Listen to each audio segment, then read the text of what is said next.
స్వస్తిక్ multi speciality hospital Karimnagar లో చికిత్స ఏదైనా అత్యవసర వైద్య సేవలు వెంటనే 24 hours అందరికీ అందుబాటులో వైద్యం. Swastik multi speciality hospital Karimnagar civil hospital opposite.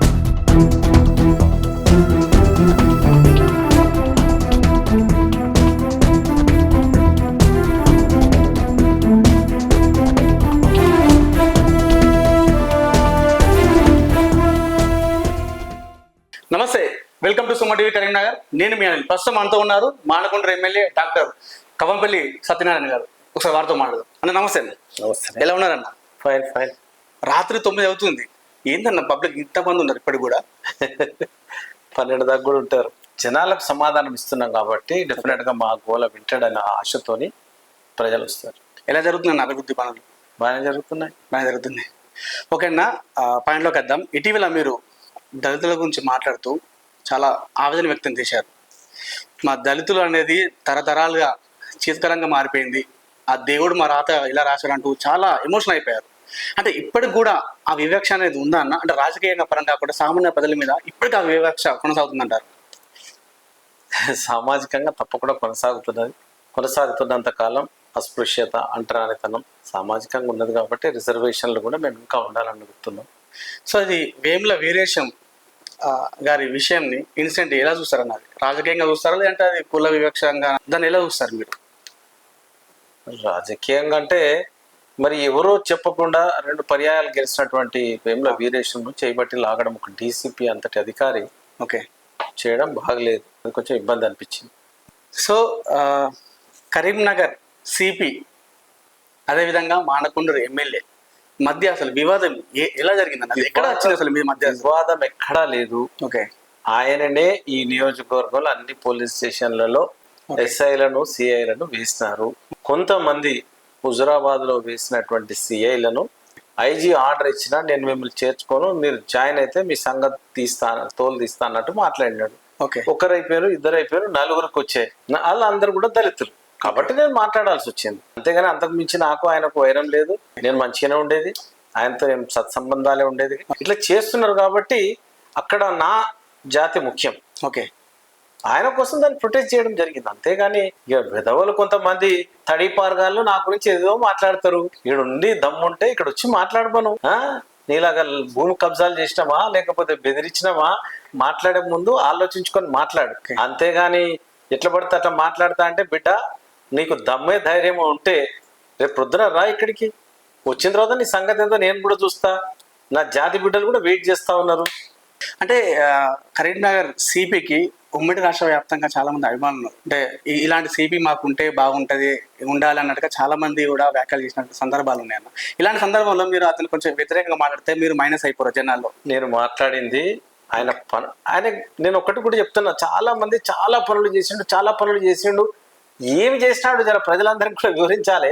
ఆ రియల్ ఎస్టేట్ వాళ్ళు కబ్జాలు చేసినాడు, రియల్ ఎస్టేట్ వాళ్ళే, సామాన్య ప్రజలే చేసినాడు, చట్టం ప్రకారంగా చేసినాడు. ఇంకా అంతకు మించి రియల్ ఎస్టేట్ దందాలు తప్పితే ఇంకేం లేవా సమస్యలు? మరి ఇప్పుడు నేను దాని గురించి మాట్లాడతలేను కదా. నేను మాట్లాడేది ఓన్లీ అరే మా జాతికి సంబంధించిన 4 వస్తే 4ని మీరు నిరాకరించినారు కాబట్టి నా సమస్య. అంతకుమించి నువ్వు దేవుడివిగా 100 మంది హృదయాలుండు, 1000 మంది నిన్ను కొలవని మాకంత అవసరం లేదు. ఓకే, మాకు సంబంధించిన అంశం ఏంది? మమ్మల్ని నిరాకరిస్తున్నావు. ఐజీ తీసుకొచ్చిన ఆర్డర్ రాజ్యాంగం ప్రకారంగా ప్రజాస్వామ్యయుతంగా తీసుకున్న ఆర్డర్ని నువ్వు నేను చేసుకోను పాటే.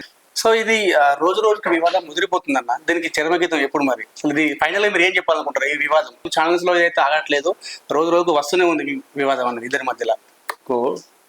టీవీ వాళ్ళకు, పత్రికల వాళ్ళకు ఒక మసాలా కావాలి. ఆ మసాలాను ఏ విధంగా ఎటు తిప్పాలనేది వాళ్ళు తిప్పుతా ఉన్నారు. వాళ్ళు దాన్ని వక్రీకరించి వాళ్ళ ప్రయోజనాలు, వాళ్ళ టిఆర్పి రేట్ పెంచుకోవడానికి చూస్తా ఉన్నారు. అంతేనా? అంతకన్నా వ్యూవర్షిప్ పెంచుకోవడానికి తప్పితే అది ఎందుకు కూడా కాదు. సమస్యను మాది ఇది ఒక 4 దళితులను కాదన్నాడు కాబట్టి ఒకటే సమస్య అది. అంతకు మించి వేరే తమ్ముళ్ళు అందరు చాలా మంది ఆయన దేవుడని కొలవండి, ఆయనకు పూజ మందిరం కట్టియండి, గుడి కట్టియండి, ఆ గుడి పెట్టి రోజు పూజ చేయండి, పాలాభిషేకాలు పెట్టి చేయండి. మరి నీకు వద్దట్లేం కదా, అందరూ కొలవండి, మేము వద్దట్లేం. పై మాకు జరిగిన ఒకే ఒక అన్యాయం మీద నేను ప్రశ్నిస్తా ఉన్నాయి. ఓకే, ఇంకొక విషయం అన్న, అంటే ఇదే విషయంలో మీరు చెప్తూ నేను ఒక దళిత బిడ్డని, అదేవిధంగా బీసీ సామాజిక వర్గం చెందినటువంటి మంత్రి ఉన్నారు, మా ఇద్దరి విషయాలు ఇలానే జరుగుతుంది అన్నట్టుగా చెప్పారు. కానీ ఇప్పటివరకు అయితే కొండం ప్రభాకర్ గారు ఇప్పుడైతే ఎప్పుడు కూడా దీనికి స్పందించలేదు. మీరే స్పందిస్తున్నారు, అసలు ఇది ఏందనేది కొంచెం. పొన్నం ప్రభాకర్ గారి పర్సనల్ విషయము. ఓకే. ఈ అవమానాలు, చీత్కారాలు నేను భరించలేదు, జాతి భరించదు. ఓకే. ఆయన భరించినాడా? ఆయన ఇచ్చిన ఆర్డర్సే ఇవి, నేనేం ఇప్పించలేదు. ఓకే. నేనేం పోయి ఎవరిని అడగలేదు. ఆయనకు ఇప్పుడు ఇక్కడ ఉన్న వాళ్ళందరూ సిపి గారు వేసినాయే. ఏ ఒక్క రోజైనా సిపి గారిని నేను ప్రశ్నించిన పాపాన పోలేదు. నాకేం చెప్పేయలేదు.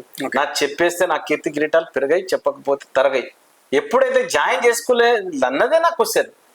నలుగురిని నువ్వు అమానుషంగా, ఒక బీసీని నలుగురు ఎస్సీలను నేను వద్దానే చిట్కలు చల్ ఎట్లా జాయిన్ అవుతావు అంటే ఏంది? ఇంకా మనం ఎక్కడున్నాం? ఏ కాలంలో ఉన్నాం? ప్రజాస్వామ్యంలో ఉన్నావా, లేకపోతే రాజుల వ్యవస్థలు ఉన్నావా, పట్వారీ వ్యవస్థలు ఉన్నామా? కాబట్టి this is not good. In democracy you have to accept your higher orders. Okay. Your order has to be accepted by the me subordinates. Okay.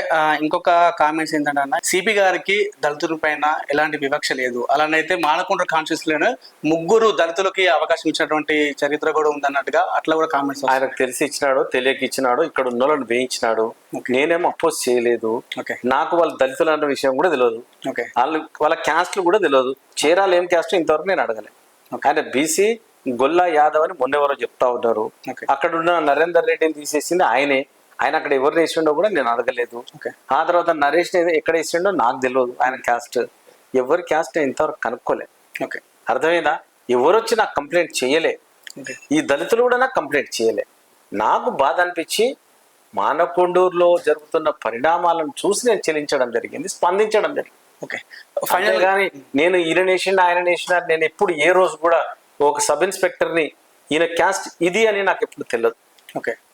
So final చెప్తే కూడా అన్యాయం, అక్రమం అనిపిస్తే నా పనులు ఏం చెప్పను, నేను చేయమని చెప్పాను. వాళ్ళకి ఫోన్లు కూడా చెప్పాను, ఆయన కాల్ రిజిస్టర్ తెచ్చుకోమనండి. ఎవరికన్నా ఎన్నిసార్లు రోజుకు పొద్దుగూగులు ఎవరికైనా ఫోన్ చేస్తాడా డాక్టర్ సాబ్ అని కనుక్కోండి. నాట్ ఈవెన్ సింగిల్ టైం కూడా చేయను. 4 సెలెక్ట్ చేయాలి, 2 సెలెక్ట్ చేయాలి. ఫైనల్ గా ఇష్యూ మీద మీరు ఏం చెప్తారన్న? ఫైనల్ వాడి ఇది మంచిది కాదు. ఒక సిపిగా మిమ్మల్ని అందరూ కూడా గౌరవంగా చూసుకునే స్థానంలో మీరు ఉన్నారు కాబట్టి ప్రజలకు మీకు రాజకీయాల నాయకులను స్తబ్దుగా ఉంచాలి, లేకపోతే రాజకీయ నాయకులు వేస్తున్నారని మీకు ఎక్కడ అనిపించిందో నాకు తెలియదు. నేనైతే ఏ ఆర్డర్ ఇప్పించలేదు. కాబట్టి మీరే దాన్ని సవరణ చేసుకోండి, వివక్షకు గురి చేయకండి. ఎవరు వచ్చినా కూడా ఈ ఒక్క దళితులే కాదు, రెడ్లు వచ్చినా, బీసీలు వచ్చినా, ఎస్సీలు వచ్చినా, ఎస్టీలు వచ్చినా అందరినీ ఐజీ గారు ఇస్తారు ఆర్డర్స్. వాళ్ళను వాళ్ళ ప్లేస్లో ఇచ్చి మీరు వాళ్ళతో పని తీసుకోండి.